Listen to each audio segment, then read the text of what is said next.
Hi, it's Peter at Peter's Blooms. Today I want to talk about a project I've been planning to do for about 2 years, and that's all about Florida native orchids. So for this project, I actually bought a kit that was available from Fairchild Tropical Garden called the Million Orchid Restoration Project. And this kit comes with 12 different, about 1 to 2 year old orchids, 3 each of 4 different types, as well as some mounting materials and some literature about each of those orchids. I also bought some liquid nails, which I recommend for mounting these on trees, and I also plan to put some of them in pots. The orchids do have different characteristics, so I plan to try to plant them so that they have different options for how they grow and see how they do. I haven't planted any of these types of orchids before, so this is really something new for me, and hopefully they're successful in how they grow over the next few years. So let me go through what they give you. The first is Encyclia tampensis, and actually 2 of these orchids were in bloom when I first got this, and I bought this about a month ago and have this adapting in my environment since then. And so the blooms are somewhat fading, but this one still has 2 blooms on it. This is actually the alba type, so typically it does have coloration on the lip. This one is all white. And then we have Trichocentrum undulatum. The next is Oncidium ensatum. And then finally, Epidendrum nocturnum. And really the reason I wanted to get this kit is 2 reasons actually. One is that these will grow well in South Florida in our environment. And the second is, of course, that this is trying to restore the native orchids to their environment here in South Florida. And some of these are endangered in the wild in this Trichocentrum undulatum. The Fairchild Garden has said that there's only 500 available in the wild. So that's the other aspect of this, is to restore these native orchids to this environment. So let me go through each of these in more detail. Of the orchids provided in the kit, Encyclia tampensis, or the Florida butterfly orchid, is by far the most common. It was first identified in Tampa, giving it its name, and here's a photo of one taken in the wild in the Tampa area. But its native range in Florida spans from upper central Florida south to Key West. It's also commonly found in the Bahamas and Cuba. It's characterized by its small flowers with green to bronze colored petals and sepals, surrounding a white lip with a bright magenta patch in the middle. The alba variety provided in the kit has a pure white lip. It blooms from May to August, and the mature plants often have multiple cascading spikes with many blooms per spike. So it looks like a bouquet of small flowers with a sweet honey fragrance. Encyclia tampensis has narrow, dark, pointed leaves fanning out from its pseudobulbs, leading to its other nickname, the onion orchid. In the wild, it's typically found growing on a variety of different hardwood trees, where it gets bright, filtered sunlight, good air circulation, high humidity, and occasional rains. So I intend to start to grow it similar to my cattleyas and see how it goes. There are a number of other YouTubers that I follow with great videos on Encyclia tampensis, including the Plant Propagator and Ingram Orchids. I also saw a recent video from Just One More Orchid, where she and a group of others went on an orchid hunt in a wooded area near Orlando and found many beautiful butterfly orchids growing on the oak trees. I'll leave a link to these videos in the description. Encyclia tampensis, like all other orchids in the kit, are protected from collection in the wild. But there are several growers in addition to the Fairchild Garden that offer it for sale. Here are a couple of examples listed on the Florida growers' websites. These flowers are so pretty. Now, of course, I always wanted to see the butterfly orchid growing in its native habitat, and so I visited a number of local tropical gardens and natural sites this spring looking for it. But since it wasn't blooming and looked similar to many other air plants and bromeliads, I wasn't completely sure I saw one. And there were many other interesting things to see. Here's a huge gator.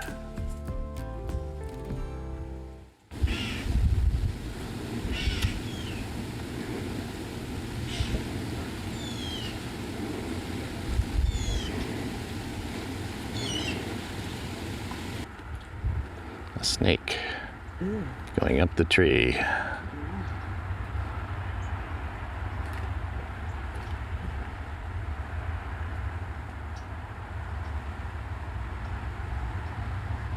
So in preparing for this video, I was determined to find one and fortunately saw tampensis listed as present in the nearby nature preserve on the Florida International University's campus. This wooded area is tucked in behind the school's athletic fields. Once I got there, I was surprised to see there were little or no epiphytes on any of the trees, though there were some air plants growing on a fence on the way to the preserve. I also didn't see another soul when visiting the area.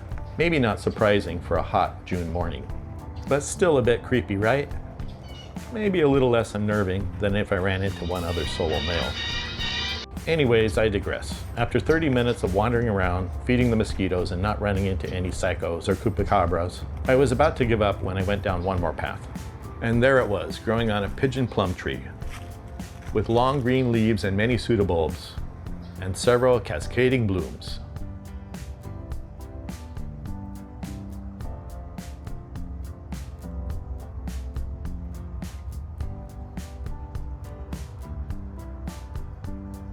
I'm pretty sure it was mounted there by someone at some point, maybe 10 years ago, but it looked great, and I'd be thrilled if my plants are doing as well a few years from now.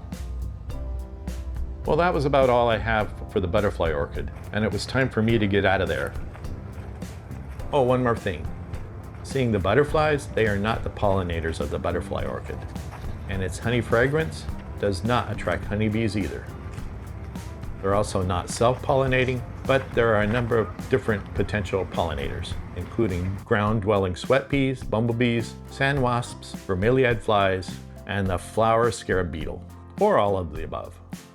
Moving on, the next orchid is less common in South Florida.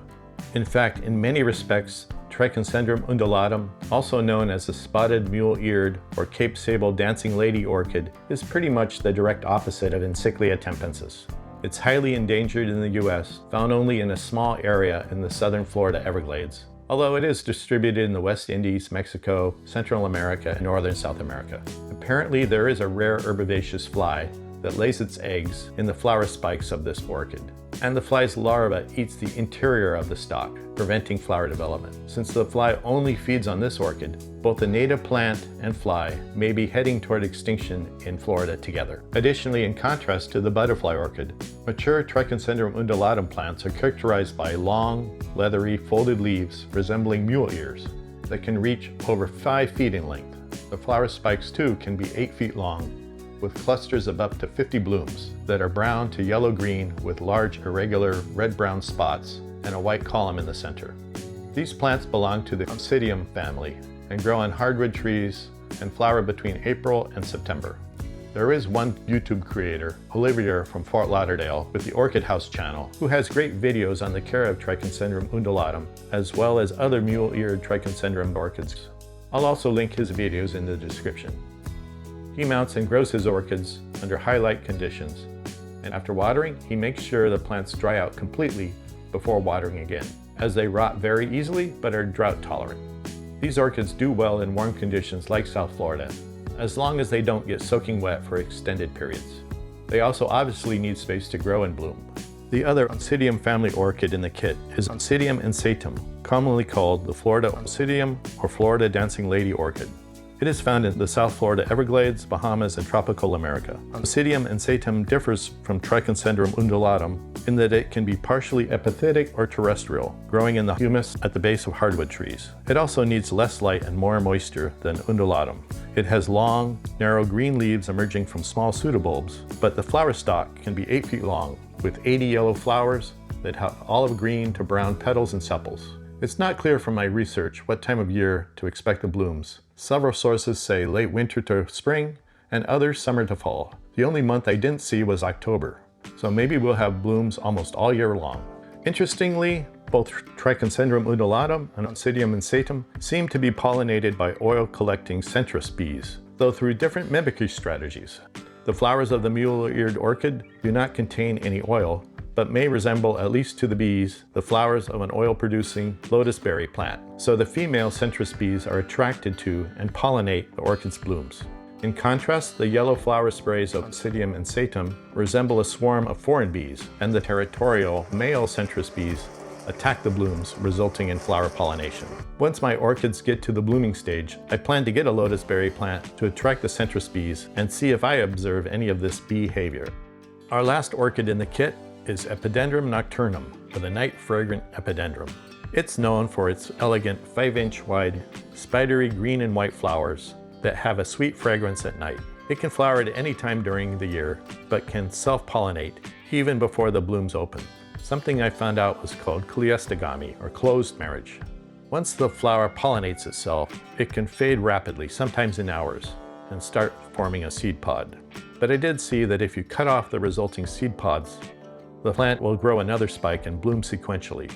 There are also reports that movement by the wind promotes self-pollination.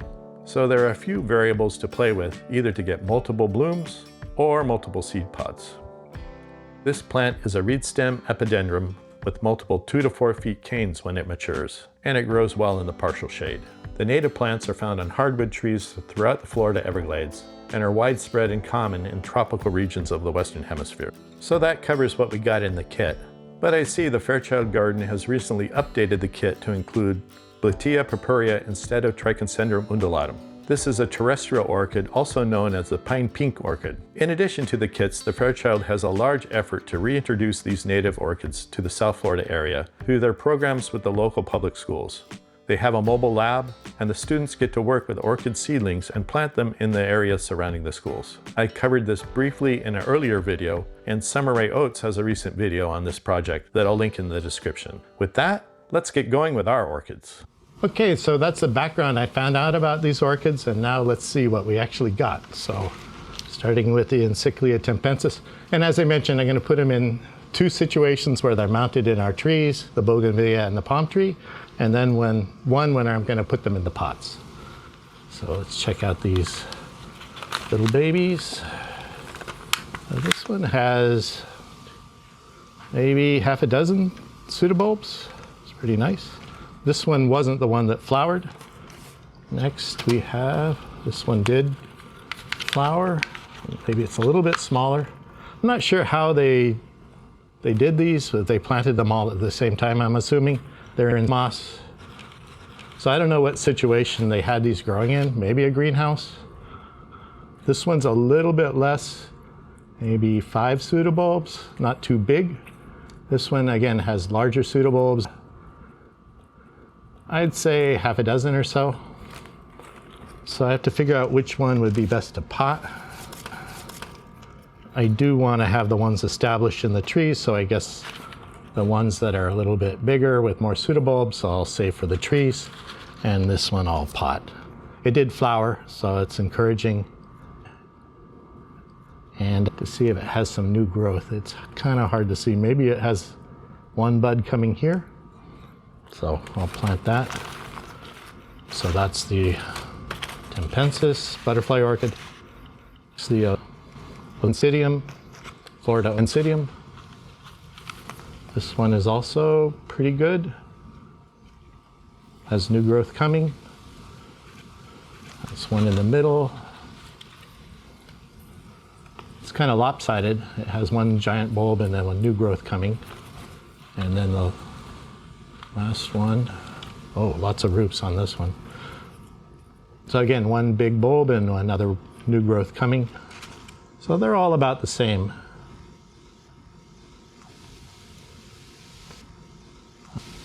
So probably this one that's a little lopsided, I'll plant that one. Put these in the trees. So I don't know if you see a close-up, that's the Encyclia tampensis. Probably the smaller of the group. This one is the Florida Oncidium. So this one will need a little bit heavier media, and this one I'll plant in a typical Cattleya media. Okay, that's that one. And the Mule ear orchid. This one, the media looks pretty bad actually, but it has 3 or 4 pseudobulbs with a new growth, but it's pretty small. This one actually is even smaller, although it seems to have fairly good roots, but it has 2 pseudobulbs and 1 new growth. Somehow these have less media than the other ones. This looks the best. So two pretty good pseudobulbs and a new growth coming. So in terms of planting, probably I'll try this one, but for some reason it has very little media around it. I'm actually, for the ones in the trees, it suggests removing the moss and planting them. Kind of a bare root, attaching them with this liquid nails, and doesn't really recommend putting a lot of moss around them, but I'll probably wrap some of the palm fiber around it, the coconut fiber. Okay, so Encyclia nocturnum, the night fragrant epidendrum, Epidendrum nocturnum. So this one has probably 2 good growths. One of them is fairly new. Looks pretty good. This one is much smaller. Actually about the same. And as is this one. So they're all about the same. 3 or 4 growths. So I guess I'll just pick one to pot. So I'll do the potting now and then put them in the trees after this. So this is what they are. So as I mentioned, they're going to be in kind of different medias. The Mule orchid is actually the most drought resistant and heat resistant. So I'm actually planning to put that in a media that I prepared that's lava rock, charcoal, and perlite.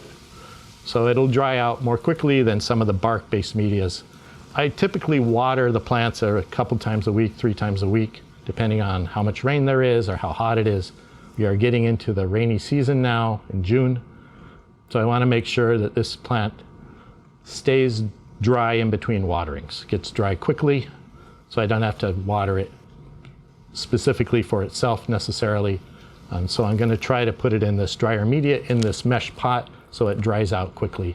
And I'll put it in part of the garden that gets a fair amount of sun, but not direct sun. So I'll try to hide it a little bit behind some other foliage, but it's in a warmer part of the garden that we have here. So let me start with that one because it's in this different pot. And so this is lava rock with charcoal. So kind of a mix I just made up. I'll put that in, make sure it all gets in. And then I think I will take off some of the moss. Let me check out the roots. But I don't want it, basically the problem with these, if they get overwatered, they rot very quickly. So I want to avoid that for sure.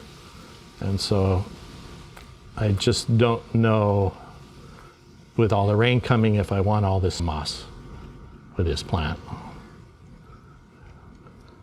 I will for sure keep an eye on it for the first few weeks and make sure it doesn't get too wet, but not too dry as well. And in terms of the roots, there certainly are green roots, but there's also some pretty brown roots. But I'll just try to do this quickly and then get it ready. So this one, well, actually the leaves will end up being huge. So that's another aspect of this.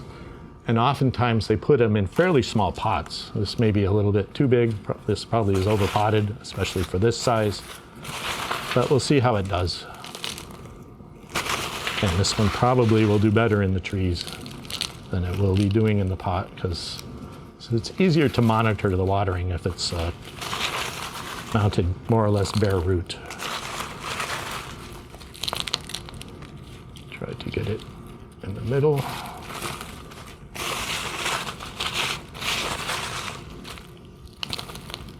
This moss.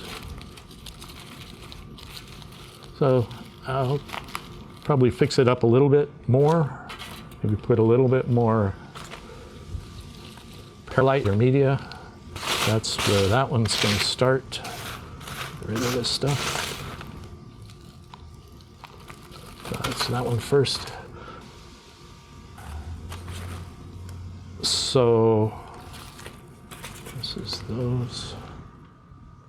That's the mule-eared orchid, and next we'll do Florida Oncidium. So this needs a little bit moister media, I think, than the other ones. It's kind of terrestrial type of plant. So I'll take off some of this moss, but not all of it. And then I'll put it in a terracotta pot. And I usually use kind of a mixture that I made for the cattleyas. So it's bark, perlite, charcoal, and some moss and some peat moss. So I'll add a little bit more peat moss to this first. Put it in this first.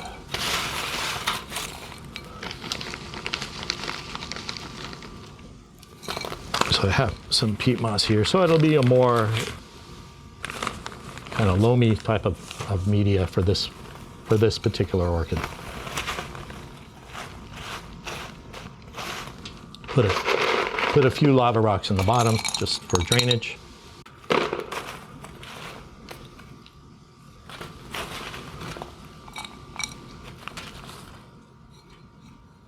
And then the new growth is here, so I'll kind of center that.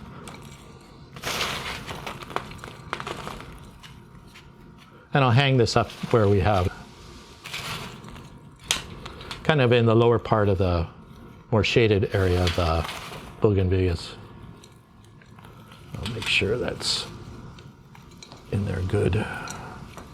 Doesn't move, that sort of thing. So there we go with the Florida Oncidium.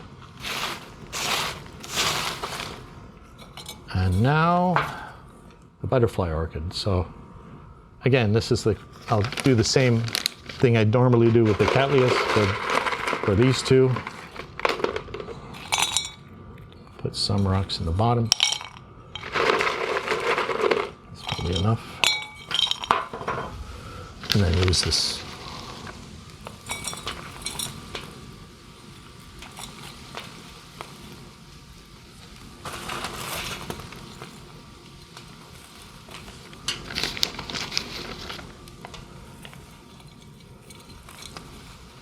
So that's good for that one. Epidendrum.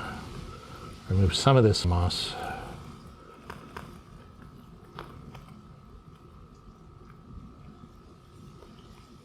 And again, I don't want to have the media with some areas with a lot of moss, kind of as a plug, and then the bark, because it just makes it more difficult to monitor how much water the plant is carrying at any particular time.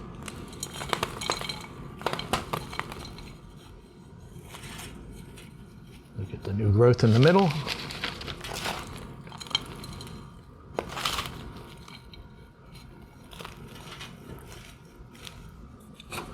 So there we have the first four. And I will mark these down in terms of what they are with some kind of tag.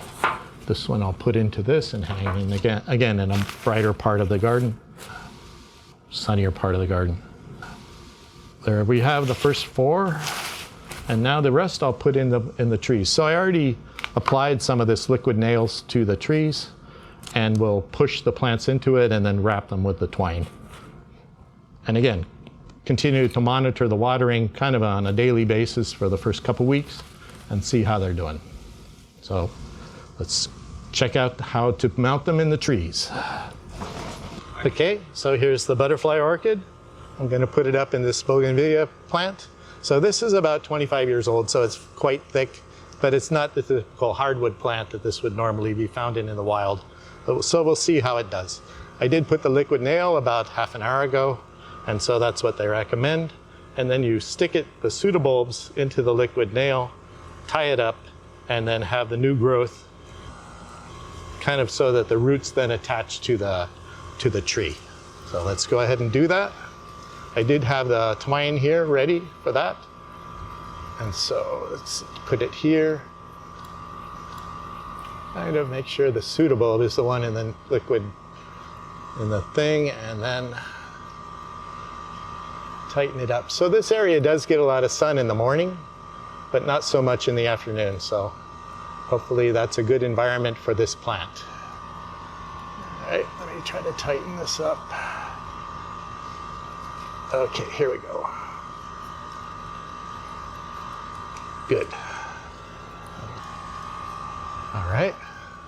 So that's kind of in the crock of the tree, and hopefully gets enough moisture collected there that the roots will be able to establish themselves. And again, it's kind of dappled sun, with more sun in the morning and more dappled sun in the afternoon. So let's go on to the next one. Okay, next up is a night fragrant epidendrum. I'm going to drop it down into this kind of more secluded area, again in the crock between the trees. So this does get sun in the afternoon, some dappled sun, and I do want to make sure I don't put the roots into the liquid nail, but try to do it like this. This one doesn't really have pseudobulbs, so it's kind of like some of the roots are going to get in the liquid nail material, but try to do our best not to put the new roots into there. This does have a lot of roots, so I think it'll establish itself pretty quickly. So put it in there and tie it up. Looks like it belongs there right away.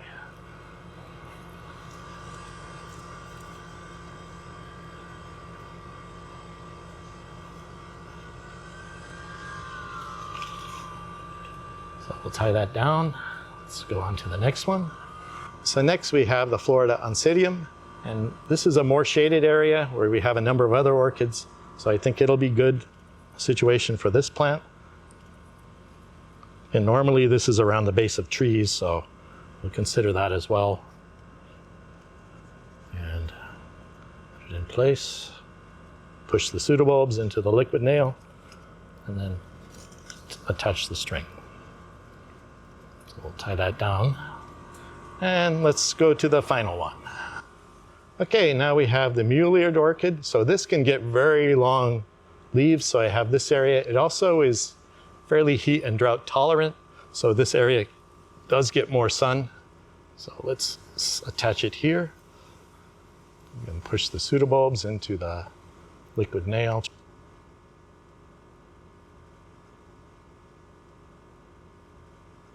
And perfect. So this also has very long flower spikes, so hopefully they project into the area that we can see them well once it grows. All right, let's head to the palm trees. So that's our bougainvillea area, and now we have our palm trees next to the lake. So I'll put these other orchids, 4 orchids up here and see how they do. This is actually a northern exposure. So in the wintertime, we do get winds. If it's in the 40s, there is a fairly strong wind through this area. So I probably will have to protect some of these orchids either with a cloth or something when we do get those fairly rare cold spells in South Florida. Otherwise, this is a fairly shaded area during the day. There is some sun in the afternoon as the sun sets over to the west that will hit these, but it's a fairly shaded area. And there is room, of course, for these orchids to grow, and if they have very long spikes, it should be a very good display for our patio. So let's get going. First, if we start with the Florida butterfly orchid, I want to put this one over here. So basically, I'm intending to put the mule-eared orchid here. If it has very long leaves and a spike that's able to show in that area. And then the butterfly orchid here, if it has a very bushy display, we can see that as well. So let me put it so the new growth is against the bark. I believe that's on this side. And again, pushing the pseudobulbs, the more mature pseudobulbs into this liquid nail material. And we do have some other Oncidiums here, as well as some dendrobiums that do pretty well on these trees. So you just quickly attach this, try to firm it up a little bit later. And I may, again, put the coconut husk over it to help to retain some of the moisture, at least for the first few weeks. All right. Okay, so now we have the mule-eared orchid. Again, this will have very long leaves eventually. doesn't really have pseudobulbs, so I just have to be careful in how I position this. And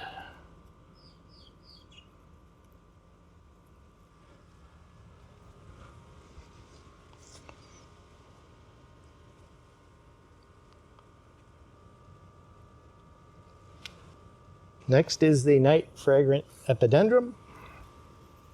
Let's stick it here. And can I get the new roots? This one has a lot of roots, so let's see how that one does.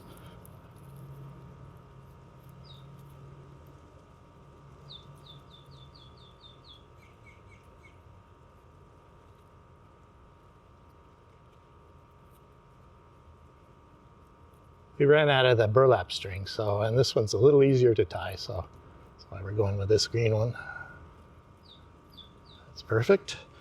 And finally, the Florida Oncidium. I will keep some of this moss on it. It's going to go down here because it's typically around the base of trees. So this is kind of the crock of these two palm trees. So let's just plow it into this area. So let me put it underneath. And I'll try to get the pseudobulb to push in rather than the moss. So it'll be more, so it'll be stable.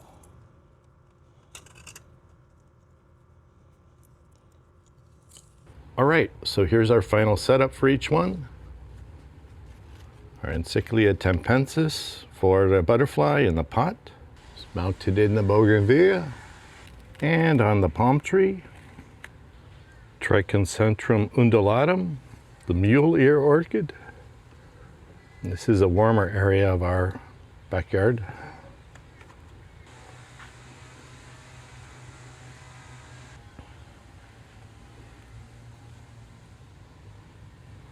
Oncidium, ensatum, Florida Oncidium.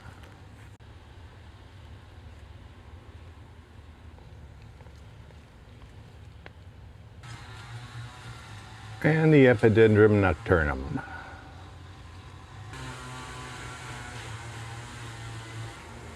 So of course, if you have any advice on how best to culture these, please leave a comment. We'll take that into consideration. Okay, great. We finished our project and planted all of our orchids. And again, we have our 4 in the pots ready to go into the bushes and hang in the trees. And let's see how they do. I'm really curious to see how they do in the next few months, establishing new roots. And then over the next year, hopefully blooming again next spring or summer, depending on the orchid. And really, I'll keep you updated on how they're doing with additional videos. But we're really excited about this project, particularly reintroducing the native orchids to Florida, especially the endangered orchids. So thanks for watching, and I'll see you on the next one.